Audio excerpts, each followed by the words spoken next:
So I'm going to go out of order a little bit, and we're going to talk about Voltaire first, because that's the title of the talk, Age of Voltaire. Does anybody have any clue of what is good governance? You know, what the heck does that mean? Well, that's the question I asked, and a lot of our people asked, scientists, business people, legal people. And the closest approximation we could come up with kind of 3 different categories. And, you know, everybody liked the whiteboard video, so I figured, let's do another whiteboard video, huh? Blast from the past. God, that is creepy. So first off, we have this idea of representation. And we have this idea of consent. The bedrock of all governance really stems from this first property.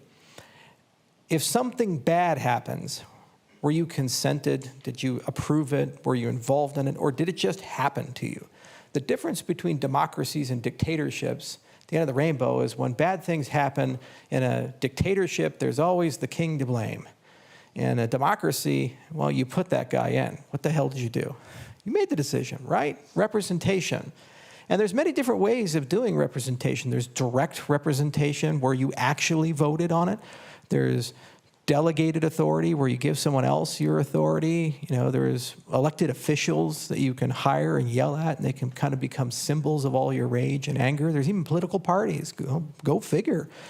We've been doing this now for thousands of years, and it's nice that Greeks work on this project, because they're the ones who invented it, and when they figure it out, they should get credit for it. So first, we need representation and consent.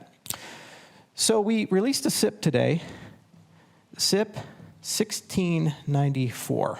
Does anybody know what that number is? What's so special about that number? Exactly right. That was his birth date. We had to name it. We had to number it. It was a 4 number. And I said, all right, well, Voltaire's birthday. And what this does is it reuses a lot of the mechanics that we have for staking. So we have things like SPOs. We have things like delegation. We have stuff on chain, for example, the update system. Twitter reminds me of that often. We have lots of cool stuff. And the problem is that right now we don't get to use a lot of that cool stuff with voting. We get to use it with staking. 74% of our network is delegated. We have thousands of Stakepool operators. It's a very robust, resilient command and control. We succeeded in the Shelley age. We're among the most decentralized of decentralized in terms of command and control. So what we did is we tried to take those mechanics and reuse them for on-chain representation. So we introduced this concept of a DREP, a delegated representative. Now, it's nothing new if you've been following Catalyst, because this is a concept we started there. We like telegraphing things, incubating things. We like giving people some options. And what's so cool is that people, like they do a SPO, registering an SPO, can register as a DREP, people can delegate to them, and then they can vote on-chain updates. All right, that's something interesting. Now, in practice, this is going to be a minefield of madness.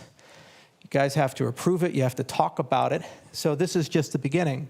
SIP 1694 is open for debate, which means that now that it's on GitHub, thousands and thousands of people are going to have very strong opinions on everything, from whether we should have used a period or that's a run-on sentence to we vehemently disagree with everything you said here. And that's a good thing. The people who participate in that process, we're going to rally them up, form a posse, and then we're going to drag them into a workshop in Q1, talk it out, and get this SIP ratified as quickly as we can. We know how to build what we wrote. If there are radical changes, it might take a little longer, but we're going to get there together, because you all deserve a government, and we deserve to have every person who holds ADA have a voice, because they've come along with us. Now, are we done? No. Number 2, you need some rules. Usually we call this a constitution. Okay? So constitutions, rules, whatever you want to call them, end user license agreements, these are the rights that protect you from mob rule. Why is it that 51% can't vote, take all your money? Well, because you have property rights. Where do they come from? Some people say from God. And, well, constitutions take God's will. It's the government's interpretation of that. Your natural rights, your freedom of religion, your freedom of speech, all these freedoms, these negative rights that prevent people from coming at you. Well, rules. So why is it that for a protocol as complex and interesting as Cardano that we don't have some basic rules, some basic notions? For example, the vast majority of people who signed up for Cardano tend to believe that maybe there should never be more than 45 billion ADA. Seems like a pretty good rule. Same for Bitcoin. If you look at Bitcoin, you think of Bitcoin. Should never be more than 21 million Bitcoin. There's an algorithm. Technically, they could change it. But would people still use it if it has a variable monetary policy? Would people still believe the things that they believe about it? Would people still compare it favorably to central banks who are deflationary monetary policy people? Probably not. So we probably need to write down some rules and come up with a constitution together, get it ratified. And what's really exciting is this is both a computer science exercise as much as it is a governance exercise, because the difference in computer science land is that constitutions can be machine understandable.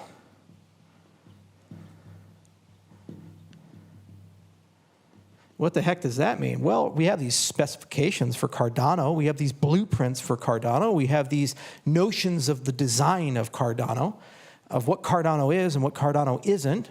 Ledger specs, consensus specs, formal specifications for languages, these types of things. And if they're written in just the right way, you actually, a computer can understand them to the extent that you could link an update system to it. So the first generation is getting the human beings to agree their intent on a constitution.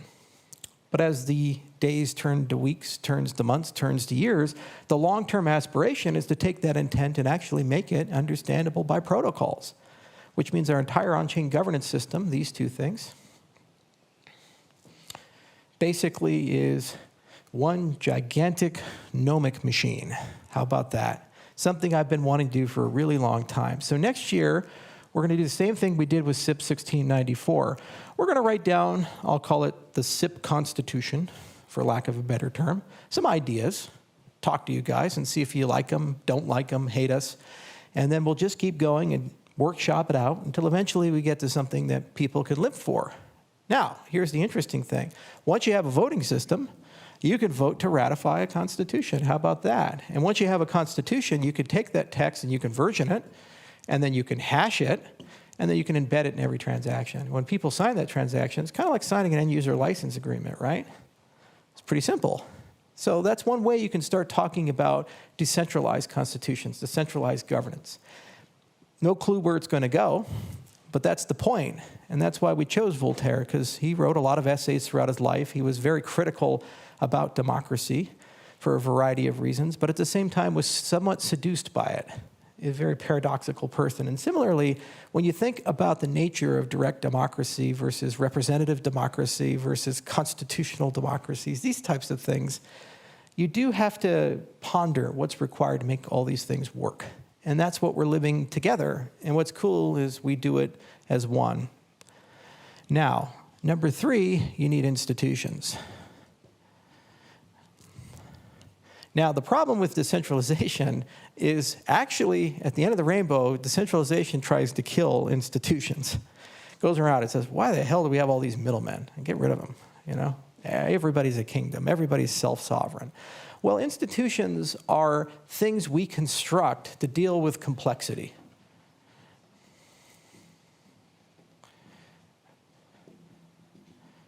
Okay? Not many people floating around are domain experts on how to build nuclear power plants. Not many people floating around are really good at brain surgery. Not many people floating around are cryptographers or game theorists. They certainly exist, but you notice something is that they tend to build institutions, formal societies. They tend to build all kinds of professional connections, journals, peer review process, licensures, certifications, credentials. Why? Because what they're doing is they're trying to say there's a standard, and we want people to measure up to that standard and be good custodians of the collective knowledge of the institution and have the ability to not only contribute to it, but pass it on from generation to generation. You cannot have good governance if you don't have good institutions. You can have a great constitution, but if nobody truly understands what freedom of speech or religion or any of these things are, who's there to interpret it? What is a constitution without a Supreme Court? What is a constitution without legal scholars? You can have great democracy. The problem is, how do they make decisions? You can go to every ADA holder. Are they domain experts on game theory and programming languages and these types of things? They'll say, well, I want it better, faster, and cheaper. Okay, well, there's 26 ways to do that. Which one would you like to choose from? And they say, what trade-offs do we have? Well, it'd be nice if we had somebody around to help us. If we look to our own governments, the United States, we have the Congressional Budget Office, the Government Accountability Office, we have think tanks, we have all kinds of things, and they exist to serve from the perspective that they analyze complex things and they write down reports and they say, well, here are the pros and cons in our view of it. Some are partisan and they have a particular political slant. Some are neutral. Institutions are best when they're given consent informed from and by the people. So we thought a lot about what are the institutions that Cardano requires in order for Cardano to be successful as a protocol. And we came up with this idea of batting it back to you guys. We call it the Cardano Members-Based Organization. Yay. By the way, it's a terrible name, and the first order of business for you guys to do is to rename it. So we created the MBO as a filtering point to bring together all the divergent interests. We started this conversation early this year. We engaged with many different open source programs and projects. We talked to the Linux Foundation. We talked to the Apache people. We talked to all kinds. We hired some open source experts, as did the Cardano Foundation. And the conclusion was, let's set something up where the members own, operate it, run it. They staff the committees and make it look like a good open source program. You know, technical steering committee, governance steering committee, all these things. And let them all join. Anyone who holds ADA is welcome to join. Anyone building on Cardano is welcome to join. It's yours as much as it is mine or anyone else. And the point here is to kind of filter all the complexity of the day-to-day of Cardano and help us converge to things like roadmaps, help us shepherd the SIP process, help us sort out all the complexity of things. Because at the end of the day, you get the vote, but wouldn't it be nice if you had a nice place that tells you a bit about what you're voting on, the choices you're making? You see, there's no stewards anymore. That's the thing. I/O is not running the show, guys. We haven't been for a long time. Foundation clearly isn't. We're not. So what does this mean? It means that you guys have to run it, and that's the trust we have to put into you. So all I can do is help you build the institutions, help you write the Constitution, and give some guidance on how I feel it's best to give you a voice.